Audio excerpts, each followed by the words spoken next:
Bonjour à tous, troisième vidéo sur la restauration d'un Amiga 500 et 600. Cette fois-ci, donc tout est déjà démonté, tout simplement parce que la réparation de la carte mère, vous l'avez vu en live, donc elle est déjà faite, donc c'est pour ça que tout est démonté. On va donc devoir nettoyer la trappe arrière du 500, rien de méchant. On a un très gros nettoyage à faire sur le clavier du 600, il est vraiment dégoûtant. Idem pour la coque, voilà, qui est vraiment très sale. Bon, ça se nettoie, c'est pas un souci. Pareil pour l'intérieur. Ensuite, pour ce qui est du 500, ça va être un peu plus compliqué. On est donc sur un 500 révision 6 en 7 fils, comme on a pu le voir dans une vidéo précédente. Par contre, eh ben, il nous manque des touches. On peut voir qu'on a 3 touches ici qui sont carrément cassées. Donc il va falloir tout démonter et remplacer le système complet. On verra ça durant la réparation du 500. Et puis pour ce qui est du 500 en lui-même, on est donc sur une boîte qui ressemble à celle d'un Révision 8A. Mais à l'intérieur, on a bien un Révision 6. Je ne sais pas si elle fonctionne, je n'ai pas encore testé. On peut voir qu'il y a pas mal de traces d'oxydation sur le port d'extension. Alors la carte mémoire avait vraiment coulé, hein. Il y avait une batterie dessus. C'était une ASRAM et la batterie avait coulé. On a des traces d'oxydation aussi au niveau du 8372. Beaucoup de poussière, bon, un grand classique. Donc là, il va falloir d'abord tout nettoyer. On va commencer par ça. Puis ensuite, on verra si la machine fonctionne. Et si elle fonctionne, on fera une restauration intégrale.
Bien, après gros nettoyage, on se retrouve sur la partie clavier. Bon, dans l'ensemble, je dirais que tout va bien. Il y a encore un petit peu d'humidité dedans, mais ça séchera sur les radiateurs. De toute façon, je ne vais pas le remonter tout de suite. Ce que je vais faire pour l'instant, c'est d'abord remonter les touches manquantes. Pour ça, c'est très simple. J'ai pris un clavier qui me sert pour les pièces en vrac. Donc le 8, on n'en aura pas besoin puisque, hop, il va là. Ah, par contre, j'ai oublié de prendre le 9. Donc pour retirer les touches, c'est très simple. Hop, c'est ça. Il suffit de faire levier sous la touche d'un côté, mettre le doigt de l'autre. On lève gentiment, sans forcer. Tac. On enlève la touche, le ressort, on récupère le contacteur. Voilà qui est fait. Ensuite, on va tout simplement remettre, hop, le contacteur à l'intérieur. On met son doigt pour pouvoir retourner. Ensuite, le ressort. Ensuite, la touche numéro 9. Tac, pas besoin de forcer, ça s'emboîte très facilement. Et il nous reste à remonter maintenant l'étoile et celle-ci. Donc dans ce sens-là. Allez, c'est reparti.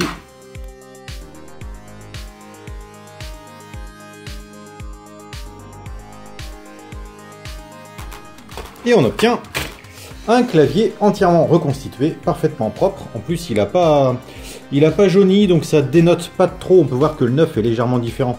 Il faut vraiment avoir l'œil dessus pour s'en rendre compte. Dans l'ensemble, je vais pouvoir remonter ce clavier. Pour ce qui est de la carte mère, on va regarder ensemble parce que pour l'instant, elle ne démarre pas. Bon, je suspecte un 8520 d'être HS, donc c'est pas bien méchant. Et la carte d'extension, que l'on verra juste après, celle que j'avais fait baigner dans le vinaigre pour chasser l'acide, finalement ne donne pas signe de vie du tout.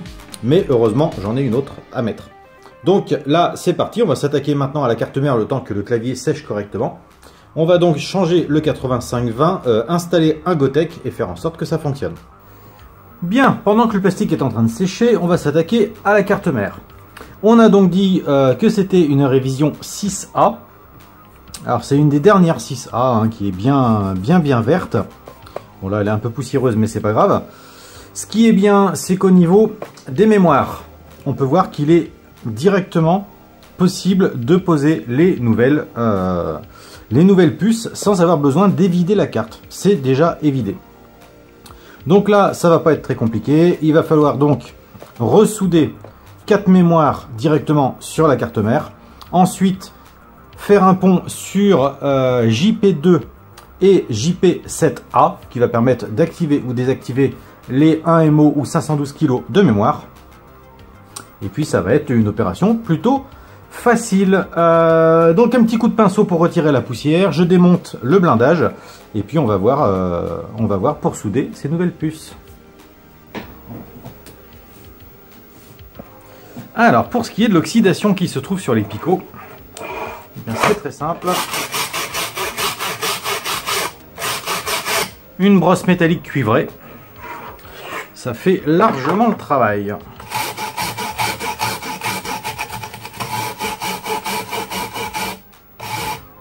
Alors on peut voir tous les dépôts de restes d'oxydation et puis après, eh bien, pour avoir les autres morceaux, il faut y aller dans ce sens-là. C'est pas évident à filmer, mais je pense que vous comprenez le principe.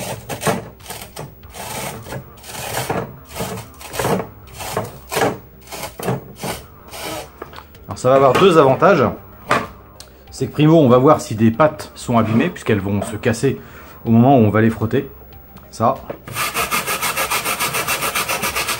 Ce sera révélateur de la fragilité ou de la solidité de l'ensemble.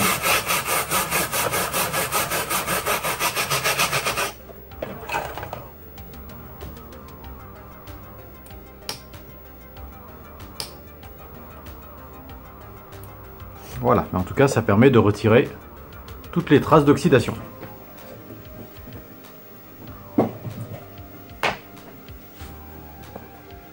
Et là, ce qu'on récupère ici, bah, c'est le vert de gris.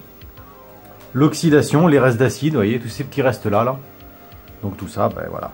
Maintenant, ce ne sera plus sur la carte, même si on ne va plus utiliser le port d'extension. Bien. Alors, j'ai testé des petites mémoires, bien évidemment, avant de les souder. Parce que là, je ne vais pas mettre de support, je vais les souder directement.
Allez, premier démarrage avec les nouvelles barrettes de RAM. Normalement, on devrait démarrer sur 512 kg vu qu'on n'a pas modifié la carte mère. Maintenant, pour modifier la carte mère, c'est très simple. Il va nous falloir couper un pont sur JP7A, puis un pont sur le JP2. En fait, on va séparer les trois petits carrés qui sont là. Et donc là, d'origine, c'est les deux du bas qui sont reliés. Nous, on va relier les deux du haut. Une fois que les pistes sont coupées, la première chose à faire, c'est de vérifier que ce soit vraiment coupé. Donc on va aller chercher donc le JP2. C'est bon. Et le JP7A qui est là.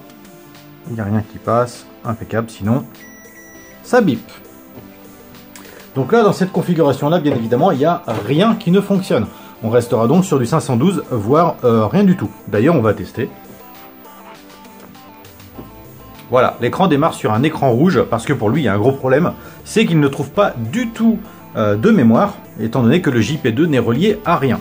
Donc, on va lui souder un petit composant, enfin, on va lui souder un petit pont, pour pouvoir faire le contact. Voilà, le petit pont est fait sur le JP2, donc maintenant, on va démarrer et regarder ce que ça donne. Donc, démarrage de la diagramme.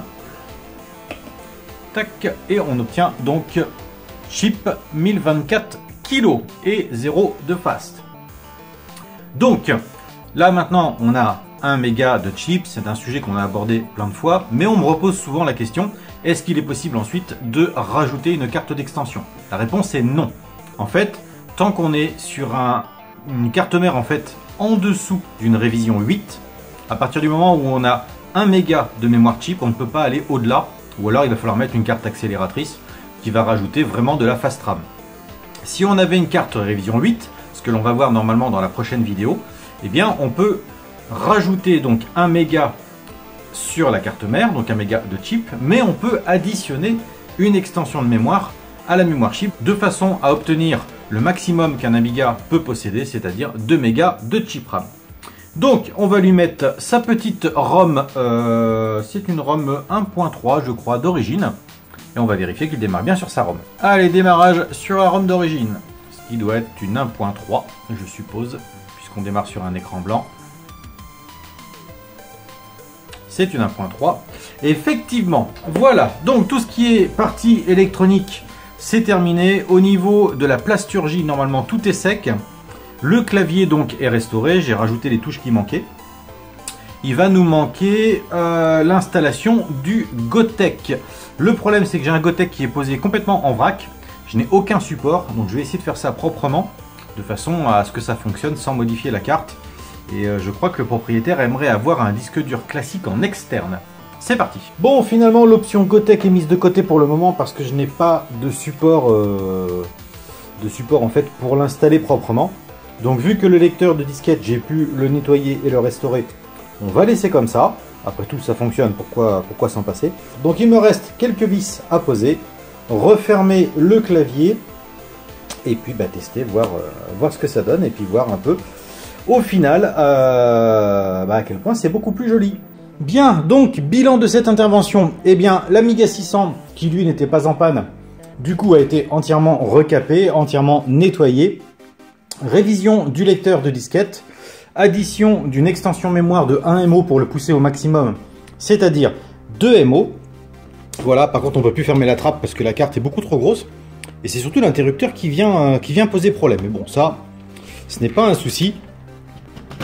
Après, il y a plein de petites options à rajouter dessus, comme une extension pour avoir une carte compacte flash à la place du disque dur. Bref, il y a plein de petites choses, mais là, il est restauré comme il était à l'époque. Pour ce qui est du 500, donc, nettoyage complet de la plasturgie, réparation du clavier en rajoutant les touches qui étaient perdues.